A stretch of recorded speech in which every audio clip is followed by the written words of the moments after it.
పాపం యొక్క నేచర్ పొట్లాడుకోవడం, పాపం యొక్క స్వభావము పొట్లాడుకోవడం. అందుకే అంటుంటా, సిస్టర్ నీకు ఇంకా పాపం పోలేదు. చిన్న మాటకే ఒక్క మీద కోపంతో రంపం కోసినట్టు కోసేస్తంటావు మాటలతో. అది నన్ను అంత పెద్ద మాట అంటుందా అనుకుంటూ పోతుంది దాని మీదకి, చిన్న మాటకే.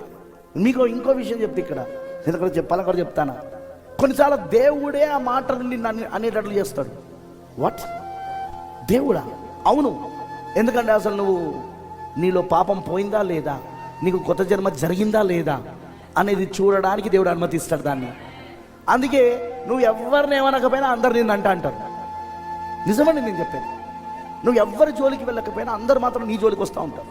ఎవరు ఇద్దరు ఫోన్లో మాట్లాడుకున్నా నీ గురించే ఉంటుంది అది. బ్రదర్, నీ గురించే ఉంటుంది అది. అరే నువ్వంటావు నేనేం చేసిన, వాళ్ళు ఎందుకు నా గురించి మాట్లాడుతున్నారు, నేనేం చేసిన, నేను వాళ్ళని ఏమనలేదే. దేవుడు పరీక్షిస్తున్నాడు నువ్వు కొత్త జన్మ పొందుకున్నావా లేదా అనేది.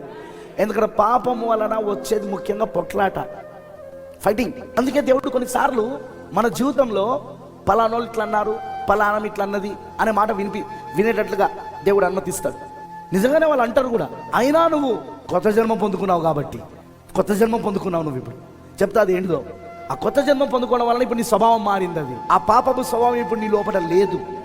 ఎందుకంటే ఆ పూర్వపు స్వభావం క్రీస్తు యేసుతో పాటు సిలువ వేయబడింది. అది